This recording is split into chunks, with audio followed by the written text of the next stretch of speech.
You have people that care and that are coming to the schools to help them.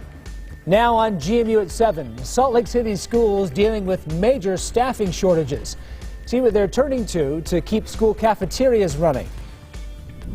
And a disturbing discovery in Eagle Mountain. What happened when people found 16 dead dogs in a neighbor's home? A drill rig collapses on a busy downtown Salt Lake street, sending one operator to the hospital. How that operator is doing this morning and the impact for your commute just ahead. And after seeing valley rain and mountain snow in northern Utah yesterday evening, as we go through today, that better chance will then go into central and southern Utah, where we're actually still finding times of wet weather. We'll break down the details on Good Morning Utah at 7. That starts right now. Live from Utah's CW30. Good Morning Utah at 7 starts now. Good morning, Utah. I'm Brian Carlson. And I'm Jillian Smuckler. It's 7:01 on this Wednesday. Thank you for joining us on Utah CW30. We're tracking national news this morning. Any moment now, Ukraine's President Volodymyr Zelensky is expected to address Congress this morning to ask the U.S. for more help against Russia's attack. This comes after he pleaded for a no-fly zone yesterday to the Canadian Parliament. The White House has already rejected that request, but President Biden is expected to announce $800 million in new military aid to help Ukraine's military fight back. Make sure to stick with us this morning. We will carry Zelensky's speech live on ABC4 and check in with that here on the CW30. We're also following developing news this morning of a drill rig collapse at a construction site in downtown Salt Lake. Early reports say that rig operators suffered serious injuries. The rig collapsed late last night near 2nd South and State Street. ABC4's Curtis Booker is there live. So, Curtis, what's the latest we know of this morning? Well, Brian, officials with Jacobson Construction say the investigation is ongoing, but we do know that operator is in the hospital but expected to be okay after sustaining a shoulder and leg injury. Now, as you can see here, this very nice SUV sustaining a lot of injuries as well, having their hood smashed. You can see some of the damage right there to that tire in the hood, also some of the debris left on the ground right here at 2nd South and State. Now, according to Jacobson Construction, it all happened last night just after 9 o'clock. They say the operator, Morris Shea Bridge Company, was doing foundation drilling near the Astra Tower construction site of apartment complexes. Salt Lake City Fire says the operator fell about 15 to 20 feet. Of course, as you can see here, some of the early response in this video, Salt Lake City Fire reporting fuel and hydraulic fluid seen leaking. According to Jacobson Construction, the rig fell into 2 southbound lanes of traffic on State Street. Those crushed cars, fortunately, no one was in them, but Jacobson Construction says they are looking into what may be the cause for this drill rig falling. I'm sure there's going to be an investigation ongoing into this. Maybe the contractors might be able to speak specifically to that as far as their time frame from when they can get back up and operating. Now, Jacobson Construction also says all the professionals who work on their sites are family and their safety and well-being are top priority. In a statement, they tell us the Astra Tower project team has been proactive in planning and providing ongoing training to help our workers to be as safe as possible, as well as to be prepared to respond quickly and effectively in the event of an incident like this. We are thorough in our planning, training, inspection, and operations of rigs and cranes. Now, if your morning commute takes you into downtown Salt Lake, just a heads up, southbound lanes on State Street between 1st and 2nd South are still closed for the time being as crews work to get this all cleaned up. Reporting live in downtown Salt Lake, Curtis Booker, ABC4 News. Thank you, Curtis. In Utah County, an Eagle Mountain woman suspected of animal cruelty after 16 dogs were found dead in her home. Now, you're looking at the home where neighbors found those dogs. The sheriff's office says they went to check on them when the 74-year-old woman was hospitalized. Now, after finding the dogs and seeing the conditions they were living in, they called the sheriff's office. Now, we're told deputies and animal shelter staff also removed 14 other dogs that were still alive. They say this woman had dogs removed from her home for similar reasons back in 2018. The Utah County Attorney's Office is now considering charges. And turning now to a weather alert this morning, we are seeing snow falling in the mountains. You're taking a live look at Big Cottonwood Canyon near Solitude, where, as you can see, that snow is picking up once again. It's been coming down since yesterday, took a little brief break this morning, but it is definitely coming down. So let's check in with meteorologist Thomas Geboy. And Thomas, obviously any snow is good news for us. How long is it going to continue snowing out there? Well, in northern Utah, that chance will be going down as we go throughout the rest of the morning. But in central and southern Utah, for our central and southern Utah mountains, the chance for snow will be sticking with us as we go through the day, as that chance will continue to migrate down south. Meanwhile, we're also looking at that avalanche danger remaining considerable for backcountry areas, so another day where you want to avoid those steep slopes, and that also comes with that fresh snow that we've continued to add. We picked up a few inches of snow in a lot of our resorts since last night in northern Utah, but you'll see that down in central and southern Utah. That's currently where we are finding times of wet weather, mainly in the form of rain, other than the mountains where we are seeing times of snow, especially in our central mountains. When you get close to the I-15, I-70 interchange, a lot of today is going to be driven by a weak disturbance coming in from the west, and this is also going to bring us the chance for possibly a few thunderstorms as well in southern Utah. While our mountains will likely continue to see snow, that chance will begin to taper in our northern Utah mountains from the morning into the afternoon, and then it won't be until tonight where we start to see clearing skies across the board. Here's the view from Cedar City Airport, where it is actually raining out there this morning. And this is a live view, a really cool view. It doesn't look like it's raining all that hard, but we are definitely seeing rain nonetheless. And at ABC4 News Studios at the Colonial Flag, it's relatively quiet this morning after we did see a little burst of rain just about 2 hours or so ago. But at ABC4 News Studios, actually have a little bit of blue sky trying to peek through as we're now approaching sunrise, which will be in about 30 minutes. Temperatures are on the cool side. It's not cold. And in Logan, there's actually some patchy fog around this morning. Salt Lake City will be about 10 degrees cooler than yesterday, a slight chance early with a northwest breeze 10 to 15 miles per hour. And in St. George, a daytime high of 70 degrees, and there will also be a slight chance for some rain in St. George, but that chance will definitely be better by the time you get up to Cedar City.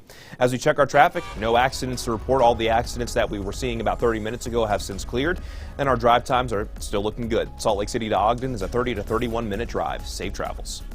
All right, thank you, Thomas. The Salt Lake City School District is now asking for help to handle a major staffing shortage. They need people to work the school cafeteria. They say staffing in the district's child nutrition department is down about 30%. It's forced them to give kids fewer food options. It's creating longer serving lines, and they've even moved employees between schools to offset the lack of workers. Depending on where the greatest need is, we identify that and we try to find other volunteers or other staff members that may be able to do that. However, the district needs more help, so they're now asking businesses to adopt a school by volunteering to help serve school lunch. They need volunteers most between 10:30 a.m. and 1:45 p.m. If you want to help, contact the school district.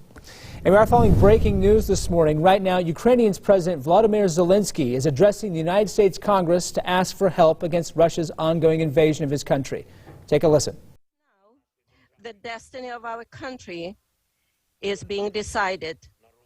The destiny of our people, whether Ukrainians will be free, whether they will be able to preserve their democracy. Russia has attacked not just us, not just our land, not just our cities. It went on a brutal offensive against our values, basic human values. It threw tanks and planes against our freedom, against our right to live freely in our own country, choosing our own future. So that's Ukrainian President Vladimir Zelensky making his address to Congress this morning. If you want to continue watching his remarks, stick with the ABC4 News on Channel 4 for that special report. And of course, we'll have that on our website as well at abc4.com.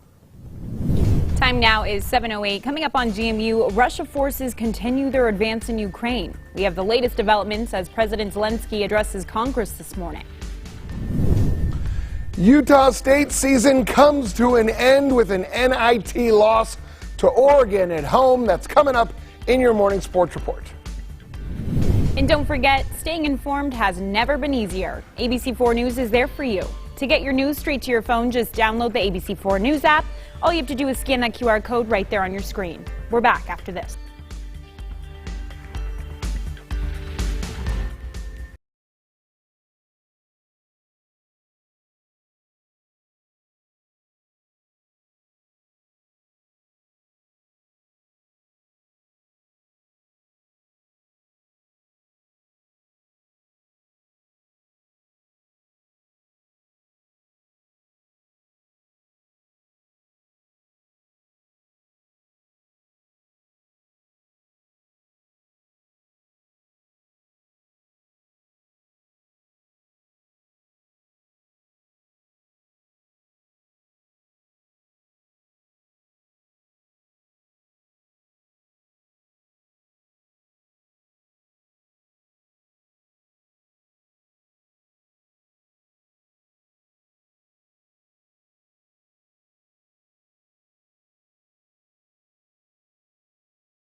Time now for ABC4 News Sports with Dana Green. The NIT is kind of the consolation tournament, but when you get a chance to host a Power 5 team, Utah State, they're into it. Oregon coming into the Spectrum, the first Power 5 team in 8 years to come to Logan. After falling behind by 8, Utah State goes on an 11-0 run. Stephen Ashworth, the steal, the pull-up three. He had 20 points off the bench. Justin Bean in what could be his final game as an Aggie, backdoor cut, he had 9. Utah State eventually takes a 9-point lead in the first half. The Ukrainian Max Shulga buries the 3 from the top of the key, but the second half was all Ducks. Jacob Young, the floater in the lane, he had 17 points. Oregon on a 17-5 run in the second half to take control. Rivaldo Soares hits the long 3. He had 13. Speaking of Soares, Eric Williams Jr., well, he soars on this putback jam. The landing, though, needs a little work. Oregon put up 50 in the second half. The final 83-72. The Aggie season is over. One of the strengths of the BYU football team this year is going to be at wide receiver, where Puka Nacua and Gunnar Romney return, and they're feeling a little brotherly love. Gunnar Romney could have bolted for the NFL at the end of last year, but after battling through various injuries, he has some unfinished business in Provo. Playing in the NFL has been my lifelong dream. It's been my goal ever since I was a little kid, but it's a big decision, so there's a lot of factors going in. I just decided, it's better to come back and graduate from college, get my degree, come back and have another year of development. Nobody was happier to see Romney return than Puka Nacua, who came on strong at the end of last year to lead the Cougars in receiving yards and touchdowns. It's great to have number 18 back with me. It'll be fun. We're going to make the defense choose a side. They're not going to be able to play us, so I'm super excited. Now, Puka's brother Samson graduated, while Gunnar's brother Baylor also left the team. So, does that make you and Puka like honorary brothers? No, it really does. Me and Puka, we had a really good relationship last season, but, both of us kind of losing our brothers off the team this year, and then both of us kind of playing a huge role as receivers last year. It's been awesome, competing with him. I think that's how it works. Our lockers are right next to each other, too, so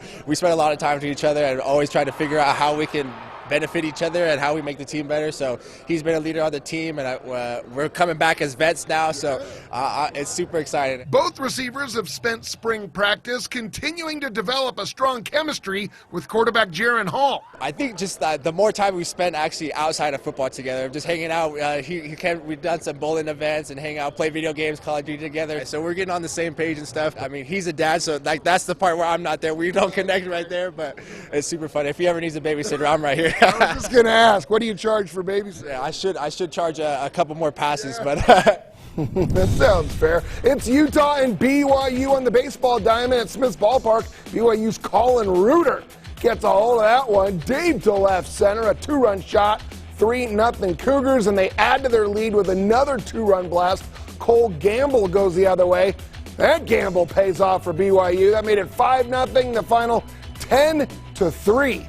The Cougars romp. Here's what's coming up in local sports. Tonight, the Jazz are back on the home court, hosting the Chicago Bulls at 7 o'clock at Vivint Arena. Also tonight, the BYU basketball team takes on Long Beach State in the NIT at 7 o'clock at the Marriott Center. While on Friday, the Utah women's basketball team opens the NCAA tournament against Arkansas. That'll tip at 3:30 in Austin, Texas. That's your morning sports report. Have a great day. Good morning, Utah. Time for your weather on the 4, 7:14 here on this Wednesday morning. Happy Wednesday. We're halfway to the weekend.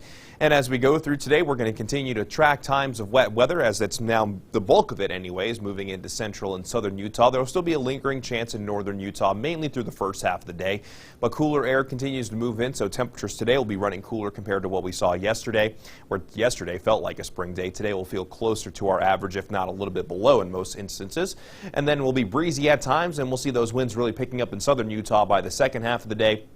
Then we'll get quiet conditions for our Thursday and Friday, but this weekend could bring another system. We'll talk more about that in just one moment, but here's a look at the satellite and radar. You can see a little bit of a dip right here. This is a little piece of energy that's now working its way in from the northwest, and that'll be bringing us a chance for additional scattered showers and thunderstorms as well in central and in southern Utah, mainly from Utah County southward by this afternoon. But as I mentioned, in northern Utah, there will be at least that slight chance through at least the first half of the day. And here's a look at the thunderstorm outlook for today from the Storm Prediction Center, where the southern 2/3 of the state from Utah County southward will have that potential to see scattered thunderstorms. So for today, don't be surprised if you hear a rumble of thunder, say if you're from Nephi southward, and it does encompass just about all of southern Utah and even encompasses parts of northeastern Nevada as well. So we'll be looking at times of rain, we'll be looking at times of snow up in the mountains, and then we'll also be looking at times of possibly accumulating snow in our mountains in southern Utah. But in West Valley City, things are relatively quiet here. You're looking towards the Wasatch Mountains, where you can see those low-lying clouds. We're still seeing times of snow in the Cottonwoods, where in Alta we're seeing a little bit of light snow, not as much compared to what we were seeing yesterday evening. But of course, we'll take anything that we can get, because we'll take anything that we can get just because we're still trying to catch up with our snowpack. Here's the view from Cedar City, Southern Utah University, where it is currently raining. So in Cedar City, we're finding times of rain, and rain will be likely as we go from this morning into the afternoon. So good chance for wet weather in the southern 2/3 of the state for today. That chance dwindling in northern Utah, and temperatures today will be running cooler, about 10 degrees cooler compared to yesterday in northern Utah. Meanwhile, we'll be about 5 to 10 degrees cooler in southern Utah. So yesterday we got to 75 in St. George, closer to 70, and in Cedar City, where we got into the lower 60s yesterday, we'll be right around 50 degrees. Let's begin the futurecast, and as we start this, you'll see that that best chance for wet weather will continue to be in central and southern Utah, but as that second disturbance arrives, we could start to see more scattered activity develop from Utah County southward during the heart of the afternoon before all of that really starts to push down to the southeast into this evening. This is 10 o'clock, still keeping that chance for lingering moisture, mainly in southeastern Utah, before high pressure starts to settle in, and that's going to lead to calmer conditions for our St. Patrick's Day on Thursday, as temperatures will still likely stay just a little bit below our average. But from Friday into Saturday, temperatures warming right back up ahead of what could be another system on Sunday that possibly could bring us a better chance for wet weather as a whole across the Beehive State. As for St. George, we'll have a slight chance for rain today. That better chance will exist in Cedar City, but otherwise it's going to be partly sunny and windy with a daytime high of 70. A little bit cooler for our Thursday before warming back up Friday into Saturday, bringing back a chance for rain on Sunday. And then along the Wasatch Front, a slight AM chance, partly sunny to mostly cloudy otherwise, dropping to 30 tonight. Staying cool for our St. Patrick's Day, but warming up Friday into Saturday before a better chance for rain arise on Sunday, and possibly rain and snow as well. As we check our traffic, we do have those few accidents out there, most of which are in the clearing stages. So this morning, while we do have a few incidents out there, our drive times are still looking great across the board. Salt Lake City to Ogden, 31 to 32 minutes, and also looking good from Park City to Salt Lake City. If you want to take your weather with you on the go, download the Pinpoint Weather app. Go to the Apple App Store, Google Play. It's free. Got a built-in radar too, or just scan the QR code right there on your screen. Thank you, Thomas. In international news, President Biden is expected to announce $800 million in new military aid to help Ukraine's military fight back against Russia. It comes as Ukraine's President Vladimir Zelensky making a virtual address right now to members of Congress to ask the U.S. for more help. ABC's Faith Abube has the latest from the front lines of the war. As Russian forces continue their deadly advance in Ukraine, President Zelensky, in his most optimistic assessment yet, raising hope for peace in the war. Zelensky stressing patience with the negotiations, but says Russia's demands in the peace talks are sounding more realistic. However, U.S. State Department officials caution Russia is not negotiating in good faith. We have yet to find a Russian interlocutor that is either able or willing to negotiate in good faith, and certainly not in the context of de-escalation. Russian rockets and missiles are still doing significant damage across Ukraine. The bombs indiscriminately hitting residential neighborhoods, hospitals, and other civilian targets. The capital city of Kyiv under a mandatory 35-hour curfew. A source tells ABC News the Russian onslaught here could intensify even more.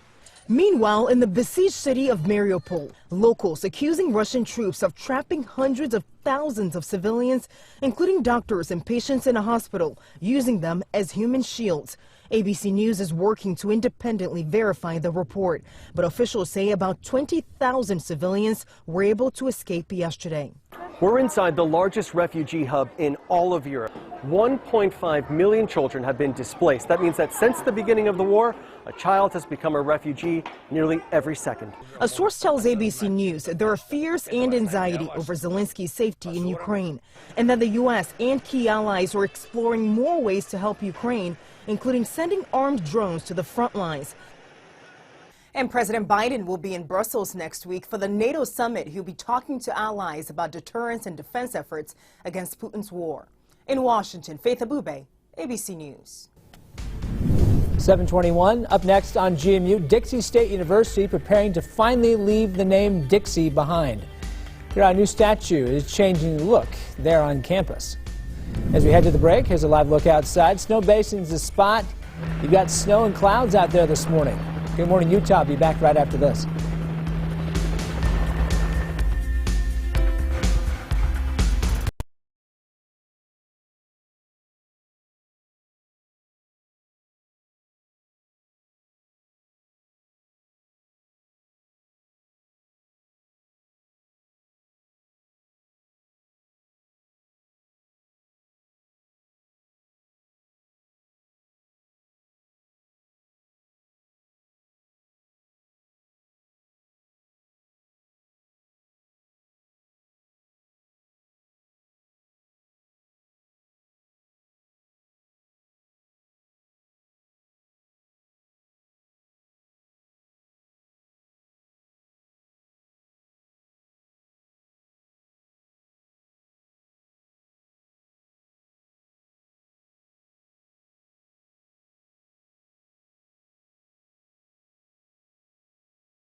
Welcome back.